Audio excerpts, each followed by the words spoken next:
Team Affinity 3 dropped this week in MLB The Show 21. I've already gone through and completed the entire program, so let me go through, break down my process completing Team Affinity 3 fast, because you're gonna want to get that bad boy knocked out, get those packs, get those cards, because you need those for the Ohtani collection. To get fielder, you're gonna want all of these Team Affinity 3 cards. So let's break it down. Let's see what we're working with this season in Team Affinity. Talk about the quickest ways to go through and complete it in my personal process. So first off, let's scroll over here to our program tab, Team Affinity. As you can see, I'm covering up the AL West, but we are fully done with all of them, 100% on all 6 divisions. Let's come in here, AL East, the reward path. If you haven't noticed already, we have these uniforms. You have your normal Team Affinity packs. We have these space packs right here. If you're needing to make some stubs, these are incredible place to do so. Just like a little look at this Wander Franco right here,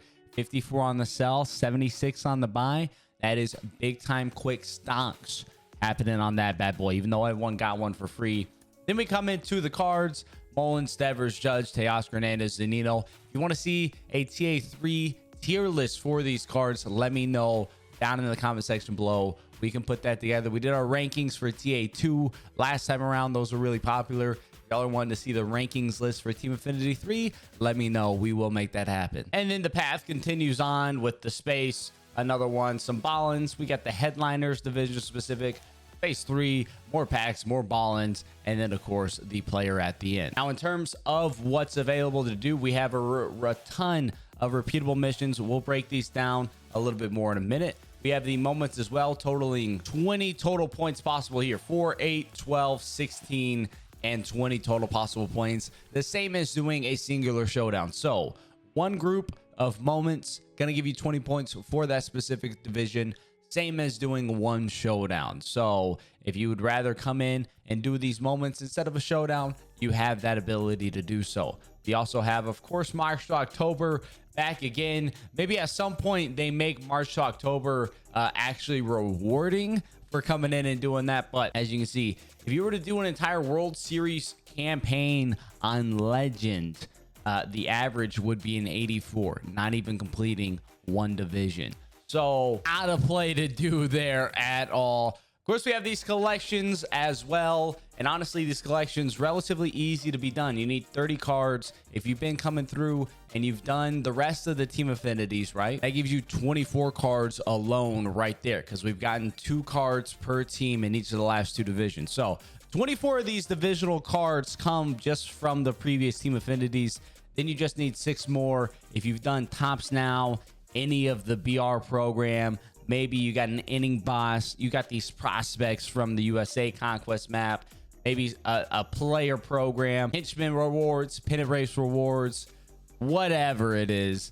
This is very, very easily. You should have 30 cards you can come in and collect. You can see how many I haven't collected that I have more than 30. Of course, I have a lot of the cards in the game, but you should easily be able to complete this and get the 30 cards for that collection just by doing the previous 2 Team Affinities. You're essentially almost done with that. So that's going to give you a free 10 points right there. You take that 100%, take that free 10 points. And then of course we have the exchanges as well. 4 exchanges this time. The last 2 are both 75,000 points instead of the last one being 150,000 points, and you get 15, 30, 40, and 45 total points. So between these exchanges and doing a collection, you can start out with a free 55 points per each division. That is a really strong head start.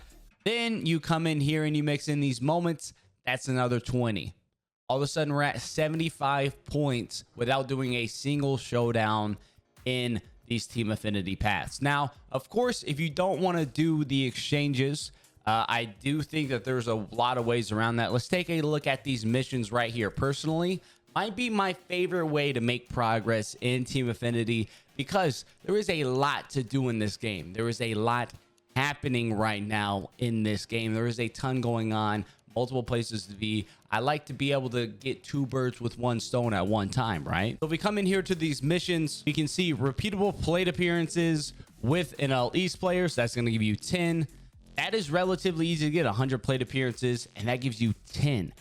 That is not hard to get at all. Repeatable plate appearances online, 75. That'll give you 4. We come in here, we have total bases with All-Star Legends and Flashbacks, gives you 5. Strikeouts with All-Star Legends and Flashbacks give you 5. Repeatable on 2021 All-Star total bases gives you 5. Home runs with 2021 All-Star, boom, another 5. Hits with NL East players, extra base hits with NL East players, strikeouts with NL East players, and then you have these player-specific missions as well, such as the bases with Teoscar, Zunino, Judge, Devers, and Mullins. If you were to come through and do each of these just one time, you would have 74 Team Affinity points just from coming in and doing all of these one time, and they're really not that hard to do at all. The hardest ones are probably these All-Star Flashbacks and Legends ones, but you just skip those and get 100 more plate appearances, and you easily complete this relatively quickly. You could easily not do a single showdown. You don't have to do the exchanges. If you just come in and do these missions, you can do that really quickly. Focus on your extra base hits with Mullins, Devers, get your homers with Judge, homers with Zunino, total bases with Teoscar. These last ones down here, all completable offline as well, as is our main plate appearance 1, 2, and our 2021 All-Star Series total bases and home runs. That's all completable offline. You don't have to play a single inning of online play to make that happen. Now, personally, what I love to do, and we have a new event now, we had the moonshot going on, which made it a lot easier, but I like to come in here to the event. I'll load up, and let's say I'm trying to make progress through the American League East right now. I'll come in here and let's make sure, hey, I'll put Zunino at catcher. I'll make sure that Devers is in here at third base. Boom, I got Devers in there at third. I'm going to put Xander in here at short. I got him from that pack, and he counts as one of those 2021 All-Star players for those repeatable missions. And then I'll make sure Judge and Teoscar both in the outfield along with Cedric Mullins, and boom, all of a sudden I have a lineup of a lot of these American League East players. I got those missions done. I'm getting those total bases, and I'm grinding event wins to come in here and get this Campusano, get the Zach Greinke, and of course, more importantly, the Cespedes, as the Cespedes does give you progress towards that Ohtani collection. We all want that Ohtani card. And even further, just today, we had this new All-Star program come out for this Ronald Acuna. And if you look at the missions here, total bases with All-Star Series, hits with All-Star Series, extra base hits, strikeouts, whatever. So if you're focusing on that, if you're going after those, you can be getting some of those repeatable missions done at the same time. If you load your team, maybe a couple divisions players, give you some AL East players in there, some NL West players in there, and you get both of those repeatable missions done at the same time while you're grinding through these strikeouts, hits, extra base hits, etc. Again, for me, being able to do multiple things at one time, knock out multiple birds with one stone, that is the path for me to be able to do that. So if I'm getting a progress to Acuna, I'm getting event wins, and I'm completing Team Affinity at the same time, that is the path that I want to take. If you're wanting to come in here and do some showdowns, I will say with Team Affinity 3, they are relatively easy. All bosses, you have 4 mini bosses. None of them you need more than a couple runs. A lot of them you start with runners in scoring position as well. If you do all that, you'll just need 1 run against Jacob deGrom here at the end. And you have 15 outs to do so. So 15 outs to get 1 run. It is really not too bad of a showdown either. You get all the diamond hitters, so your lineup is full of diamond hitters from Team Affinity 3. You get the perks as well. Be sure to be taking those perks that give you the exit velocity boost. That's where you're going to get the most benefit that I've seen. Get rally time, get hero, get clear for takeoff. Those are the ones that do the best for me. Showdown, relatively simple. I was getting to the point where I was beating on 15-20 minutes a time. You get the 20 points for a TA for that. Really is simple if you've done everything else and you want to focus on showdown. So that does do it. That was my process of going through. I really focused on, I did the exchanges. For me, that was just a way to get it done a little bit quicker. If you want to skip out on those exchanges, focusing on those repeatable missions, hopping in the event, getting those done, getting your Acuna while knocking out those repeatable missions, get all those done at the same time. You're going to be making a ton of progress. If you want to grind showdown as well, easiest showdown we've had so far in a Team Affinity season between this year and last year. So overall, super quick grind. Almost so quick of a grind that I think that we're going to be having a Team Affinity 4 before we even know it. Obviously not going to be relatively soon, but maybe 4 to 5, maybe even 6 weeks.